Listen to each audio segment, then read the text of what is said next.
नमस्कार। इस बार जो बैसाख मास की अमावस्या तिथि है वो 16 तारीख की रात 8:30 बजे से लग रही है। उदया तिथि या सूर्य के उदय होने के हिसाब से देखा जाए तो यह तिथि जो है वो 17 अप्रैल को मिल रही है। यानी जो हमारी बैसाख अमावस्या है वो हम 17 अप्रैल को मना रहे हैं। जो भी व्रत आदि करते हैं अमावस्या का वो 17 अप्रैल को ही व्रत करेंगे और ये 17 अप्रैल को शाम तक रहेगी उदया तिथि के हिसाब से, यानी अमावस्या 17 अप्रैल की ही है। इस दिन यानी 17 अप्रैल को जो राहु काल है वो सुबह 10:30 बजे लग रहा है और ये 12 बजे तक रहेगा। ये किसी भी शुभ कार्य के लिए निषिद्ध होता है और जो पितृ पूजा का सबसे अच्छा समय है वो दिन के 12:01 से लेकर 51 तक है। जब सूर्य मेष राशि में प्रवेश कर जाते हैं यानी सूर्य जब उच्च के हो जाते हैं तो ये जो महीना होता है दान पुण्य के लिए बहुत ही शुभ और उत्तम माना जाता है। 14 अप्रैल को सूर्य जो है मेष राशि में प्रवेश कर गए हैं। ये जो महीना है दान पुण्य के लिए बहुत ही उत्तम महीना है और जो बैसाख मास की अमावस्या होती है ये पितरों को अत्यंत ही पसंद होती है। इस दिन जो श्राद्ध पिंड दान या पितरों के हेतु तर्पण करता है जल का, उससे पितर अत्यंत प्रसन्न होते हैं और हमारे जीवन में सौभाग्य और समृद्धि के नए नए मार्ग खुलने लगते हैं और जो भी रुकावटें वगैरह होती हैं वो सभी दूर हो जाती हैं। अगर हम इस तरह के सारे कर्म करते हैं, दान धर्म करते हैं, पितरों का श्राद्ध तर्पण आदि करते हैं तो पितृ तत्काल ही प्रसन्न हो जाते हैं और हमें आशीर्वाद प्रदान करते हैं। कहते हैं कि जो बैसाख अमावस्या है इस दिन जल से भरे हुए घड़े का दान हमें अवश्य ही करना चाहिए। मंदिर या किसी धार्मिक स्थल पर घड़े का दान आप कर सकते हैं। आप अगर यथासंभव है तो ठंडे जल का प्याऊ या वाटर कूलर भी लगवा सकते हैं या रास्ते या सार्वजनिक स्थल जहाँ से लोग गुजरते हैं बड़े बड़े घड़े रखवा सकते हैं ताकि उसमें से उस मार्ग से जब भी लोग गुजरे वहाँ का ठंडा जल पिए और उनके मन से जो निकलने वाला आशीर्वाद है वो आपको सदैव मिलता रहे और आपके जीवन में तरक्की आती रहे। बैसाख अमावस्या के दिन किया गया श्राद्ध तर्पण और पिंडदान गया में किए गए पिंडदान से भी करोड़ों गुना ज्यादा फल प्रदान करता है। यानी ये तिथि पितरों की कृपा पाने के लिए बहुत ही अच्छी तिथि होती है।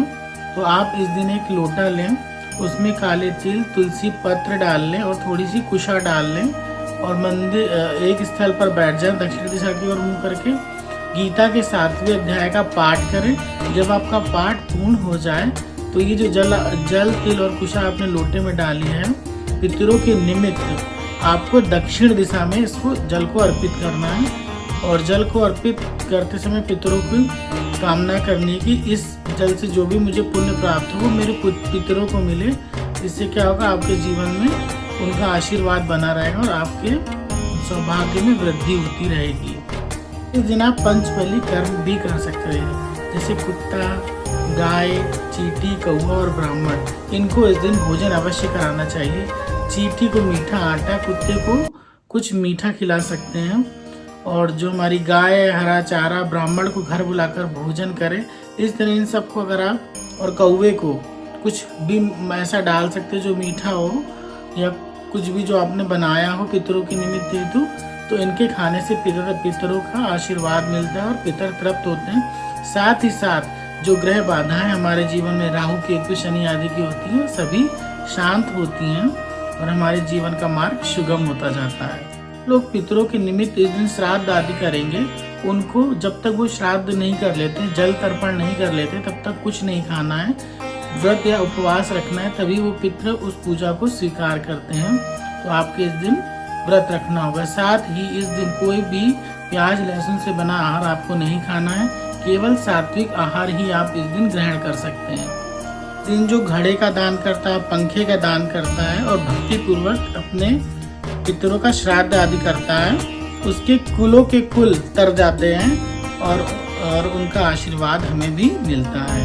संभव हो तो आप मंदिर या किसी सार्वजनिक स्थान पर ठंडे शरबत आदि बनाकर उसका दान कर सकते हैं। अगर ऐसा आपके लिए संभव नहीं है तो आप थोड़े बहुत फ्रूटी या जो ठंडे बने हुए पैक्ड आइटम आते हैं ठंडे, उनको ठंडी लस्सी बनी हुई आती है उसको आप दान कर सकते हैं। क्योंकि बैसाख का महीना दान पुण्य के लिए बहुत ही उत्तम महीना होता है और विष्णु भगवान की कृपा भी साथ ही साथ आपको मिलती है, क्योंकि बैसाख विष्णु भगवान के प्रिय महीनों में से ही एक महीना है। अमावस्या तिथि में एक चीज़ आपको ध्यान रखनी चाहिए, अमावस्या को किसी के दूसरे के घर का भोजन आपको इस दिन नहीं करना चाहिए, क्योंकि अगर इस दिन आप दूसरे के घर का भोजन करते हैं तो आपके एक महीने के पुण्य का क्षय हो जाता है। तो अमावस्या के दिन दूसरे के घर का भोजन करने का परहेज करें। इस तरह की रोचक जानकारी प्राप्त करने के लिए हमारे चैनल से जुड़े रहें, इसे लाइक और सब्सक्राइब करें। धन्यवाद। राधे कृष्ण।